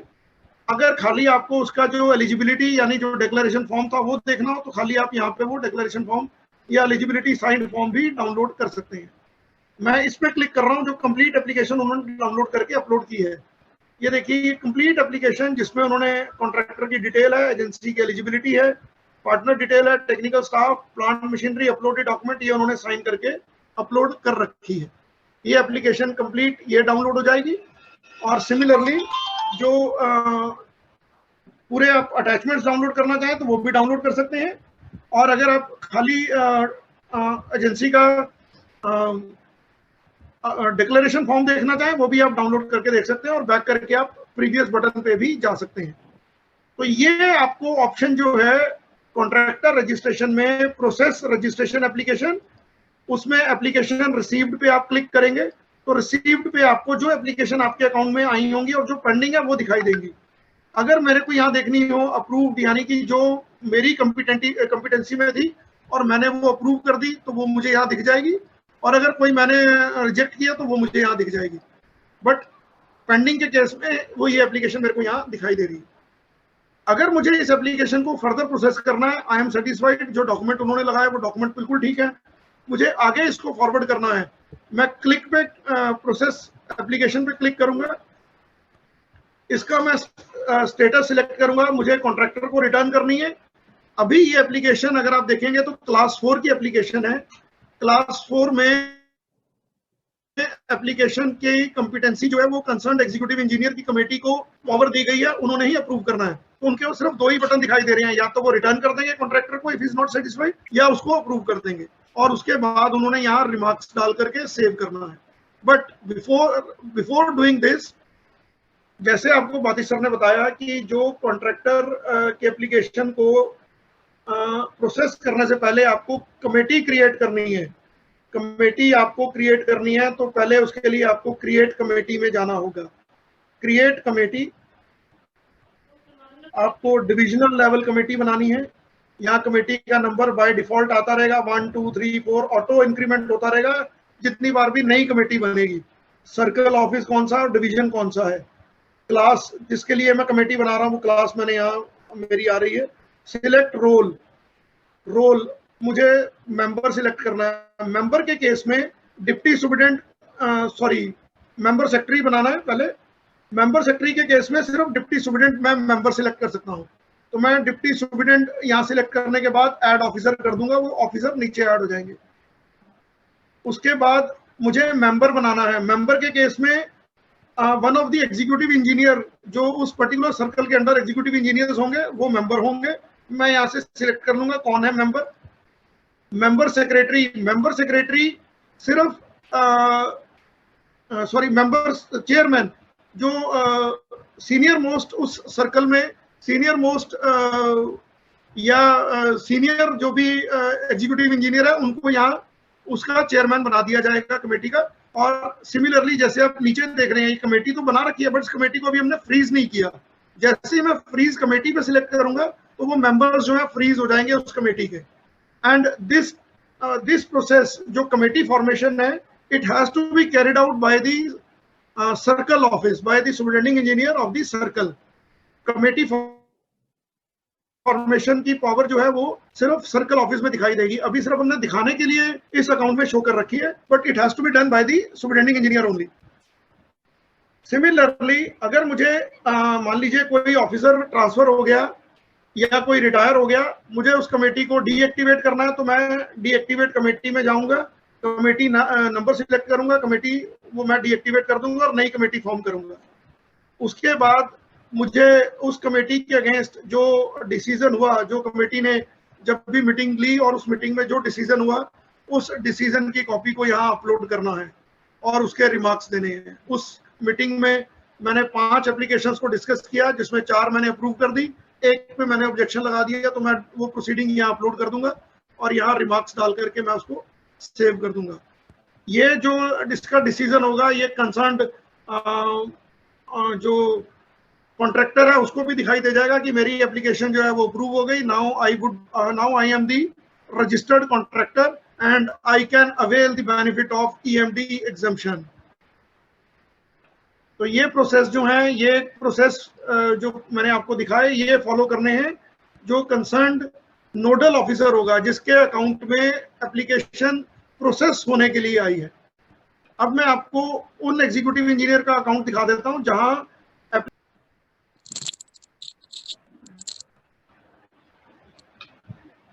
अब मैंने आप ऊपर देखेंगे टाइटल चेंज हो गया, डिपार्टमेंट सेम है, सर्कल चेंज हो गया और डिवीजन चेंज हो गया। अभी जो एग्जीक्यूटिव इंजीनियर है उनका हेलो अभिषेक, जो कंस्ट्रक्शन डिवीजन चंडीगढ़ के एग्जीक्यूटिव इंजीनियर है उनका नाम आ रहा है।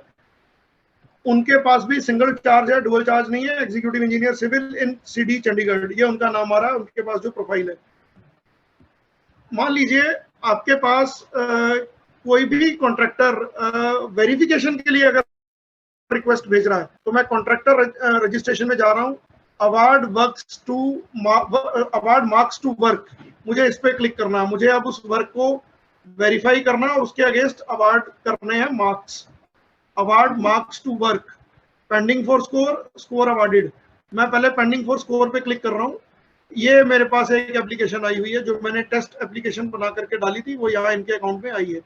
यहाँ आप देख रहे हैं इसका स्टेटस पेंडिंग है and it is pending since 9 days, मतलब मैंने 6 तारीख को डाली थी, अभी 9 दिन हो चुके हैं इस एप्लीकेशन को आए हुए। अगर इस एप्लीकेशन को मुझे अब वेरीफाई करना है, मैं क्लिक पे क्लिक करूंगा, ये मेरे को ऊपर स्क्रीन पे जिस्ट दिखाई दे गया उस प्रोजेक्ट का, वर्क का नाम क्या था, किस डिपार्टमेंट में मैंने वर्क कैरी आउट किया, एम्प्लॉयर का नाम अगर पता है तो मैं डाल दूंगा, एजेंसी का नाम, नेम ऑफ इंजीनियर जिस इंजीनियर के अंडर मैंने काम किया, शेड्यूल डेट ऑफ स्टार्ट क्या था, शेड्यूल डेट ऑफ कंप्लीशन क्या था, sorry actual date of completion क्या था, शेड्यूल डेट ऑफ कंप्लीशन क्या था, एग्रीमेंट अमाउंट एंड नंबर क्या है, और अमाउंट ऑफ कंप्लीटेड वर्क कितना है इन लैक्स, ये उनको दिखाई दे गया। मान लीजिए जो वर्क उसने सीडी चंडीगढ़ के अंडर कॉन्ट्रैक्टर ने मेंशन किया है, but this work was not carried out in CD Chandigarh, it may have carried out in PD Narayangarh, तो उसने गलती से सीडी चंडीगढ़ के अकाउंट में सेंड कर दिया। तो एज एग्जीक्यूटिव इंजीनियर, क्योंकि ये वर्क मेरे से बिलोंग नहीं करता जो उसने मेंशन किया, तो मैं नो पे क्लिक करके सेव कर दूंगा। मैंने यहाँ नो क्लिक किया और सेव कर दूंगा, ये यहाँ से रिवर्ट हो जाएगा। अगर मैं यस पे क्लिक करूंगा तो मुझे नीचे मार्क्स देने के लिए वो 6 क्वेश्चंस दिखाई दे जाएंगे, जो क्वेश्चन 3 पैरामीटर, मेजरली 3 पैरामीटर से बिलोंग कर रहे हैं, time overrun, cost overrun and quality of the project. First question है whether the agency completed the work in stipulated time, क्या स्टिपुलेटेड टाइम में काम कंप्लीट किया है वर्क। अगर स्टिपुलेटेड टाइम में कंप्लीट किया है, मुझे उसके मार्क्स देने हैं, मैंने मार्क्स दे दिया 24.5, जितने मार्क्स मैं दूंगा वो यहाँ दिख जाएंगे आउट ऑफ 30, ये मैक्सिमम मार्क्स 30 हैं, और नीचे उसका टोटल होता रहेगा, जैसे जैसे मैं एक एक करके नंबर देता रहूंगा नीचे यहाँ उसका टोटल होता रहेगा।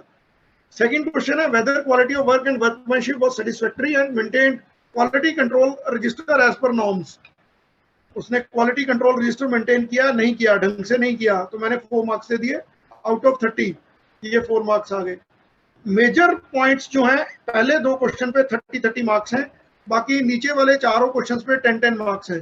Weather agency maintain the receipt and consumption register, yes maintained, मैं 9.5 मार्क्स दे दिए। Whether agency deputed key personnel, yes उन्होंने लगाए थे, की पर्सनल लगाए थे।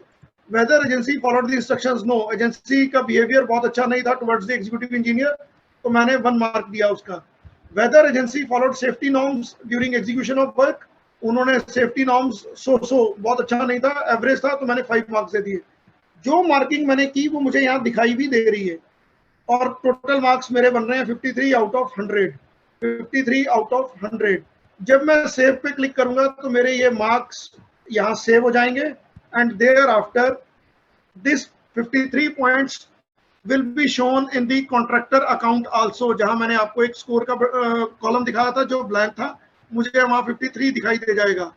And if as a contractor I am not satisfied with the marks given to me, I can always request for its reviewal, और review करने के लिए जो सर्कल के सुपरिटेंडिंग इंजीनियर है उनके अकाउंट में एप्लीकेशन, ये जो वेरिफिकेशन के लिए दोबारा लैंड कर जाएगी, जहां वो दोबारा उसको रीअसाइन कर सकते हैं marks, but that would be the final. अब मैं सेव पे क्लिक कर रहा हूँ, जैसे ही मैंने सेव पे क्लिक किया मेरे को एक बार ऑप्शन और मेरे को सिस्टम जो एक बार और अलर्ट कर रहा है, are you sure once saved can not be edited. मैंने सेव कर दिया तो मैं इसको एडिट नहीं कर सकता हूँ, तो मैंने अभी कैंसिल कर दिया, सेव नहीं किया, अगेन आई कैन मॉडिफाई, लेकिन एक बार सेव कर दिया उसके बाद मैं इसको चेंज नहीं कर पाऊंगा। एक बार मैंने मार्क्स सेव कर दिए, thereafter I will not be able to amend it, तो ये मैंने चेंजेस कर दी, मैं सेव नहीं कर रहा हूँ। एक बार और मैं आपको बता देता हूँ, दोबारा एक्सप्लेन कर देता हूँ। ये जो मैंने मार्क्स अवार्ड किए हैं, मैंने लॉगिन किया है एज एग्जीक्यूटिव इंजीनियर, जिनके अकाउंट में एक एप्लीकेशन में वर्क एक्सपीरियंस लिखा हुआ था कि मैंने ये वर्क सीडी चंडीगढ़ में कैरी आउट किया है या एग्जीक्यूट किया है। तो मेरे वर्क की डिटेल आ गई, मैंने काम किया, मेरे को एलोकेटेड था, मुझे रोड की वाइडनिंग करनी थी, वो मैंने यहाँ मेंशन कर दिया। नेम ऑफ डिपार्टमेंट मैंने बता दिया कि पीडब्ल्यूडी के अंडर मैंने काम किया था, डिवीजन ऑलरेडी आ रही है सीडी चंडीगढ़। अगर एम्प्लॉयर का नाम मुझे पता होगा तो मैं मेंशन कर दूंगा। एजेंसी कौन सी थी, मैंने एजेंसी का नाम दे दिया रमेश, जो जिस एजेंसी से मैंने इसको किया है। नेम ऑफ इंजीनियर, अगर मुझे नेम इंजीनियर का नाम पता है तो मैंने वो डाल दिया। उसका डेट ऑफ स्टार्ट क्या थी, डेट ऑफ कंप्लीशन क्या थी, एक्चुअल डेट ऑफ कंप्लीशन क्या थी, एग्रीमेंट अमाउंट कितने, कौन सा एग्रीमेंट का अमाउंट कितना था और किस एग्रीमेंट नंबर से मैंने किया, and amount of completed work. ये मैंने सारी इंफॉर्मेशन मेरे पास उस जो कॉन्ट्रैक्टर ने लिखी थी वो आ गई। इसको मैं एडिट नहीं कर सकता हूँ। ऊपर वाले जो मेरे पास 7-8 फील्ड्स आ रही हैं, इनको मैं अमेंड नहीं कर सकता हूँ। ये वो जो उसने डाली है वो आ रही है। उसके बाद मेरे पास क्वेश्चन आता है whether the work was executed in client department. मेरे पास आ तो गया, बट क्या वो मेरे पास ही हुआ था, मतलब पब्लिक वर्क्स में ही था। हो सकता है ये यूएलबी में काम किया हो, तो गलती से उन्होंने पब्लिक वर्क्स में भेज दिया, तो ये मैं इसको नो करके वापस कर दूंगा। यस करूंगा तो मुझे उसके बाद ये 6 क्वेश्चंस दिखाई दे जाएंगे, जहां मैं ये पैरामीटर्स के अगेंस्ट मैं उसको मार्क्स अवार्ड कर दूंगा कि किस पॉइंट पे मुझे कितने मार्क्स देने हैं। मुझे 1 देना है, 1.5 देना है, 2 देना है, 2.5 देना है। ये ड्रॉप डाउन है, आप ड्रॉप डाउन से सिलेक्ट कर सकते हैं। जो पॉइंट्स आपको ठीक लगे आप उसके अकॉर्डिंगली जो उसने वर्क एग्जीक्यूट किया था उसकी परफॉर्मेंस के अकॉर्डिंगली आप मार्क्स जो है अवार्ड कर दीजिएगा। देयर आफ्टर उसका टोटल यहाँ दिखाई दे जाएगा 62.5, और ये मार्क्स जो हैं ये उस कॉन्ट्रैक्टर को भी दिखाई देंगे कि मेरे को मेरे इस वर्क के अगेंस्ट 62.5 पॉइंट्स मिले हैं। जब आप इसको सेव कर देंगे, सेव करने के बाद कॉन्ट्रैक्टर रजिस्ट्रेशन में आपने अवार्ड वर्क्स टू मार्क में अभी हमने क्लिक किया था pending for score, score awarded पे जब मैं क्लिक करूंगा तो मुझे यही वर्क दिखाई दे जाएगा, वाइडनिंग ऑफ रोड, और ये ध्रुव इंजीनियर्स का था। इसके अगेंस्ट मैंने 62.5 मार्क्स इसको अवार्ड किए हैं, वो मुझे यहाँ दिख जाएगा। एक मिनट इसी एप्लीकेशन में इसमें हरीश जी मैं इसमें एक बार ऐड कर दूं कि ये चीज देखिए, जो ये अवार्ड मार्क्स है ये तीनों इंजीनियरिंग डिपार्टमेंट्स के अलावा अगर उसने काम से हुडा में किया है, डेवलपमेंट पंचायत में किया है, अर्बन लोकल बॉडी में किया है, किसी भी डिपार्टमेंट में, तो ये एप्लीकेशन उस डिपार्टमेंट जो हरियाणा गवर्नमेंट की बोर्ड कॉर्पोरेशन जो भी है उनके वहां पे जाएगा, और वहां पे जो HRMS में उनका जो ऑफिसर इंचार्ज है उसके लॉगिन पे ये दिखेगा, तो मार्क्स वहां से उनको देने पड़ेंगे।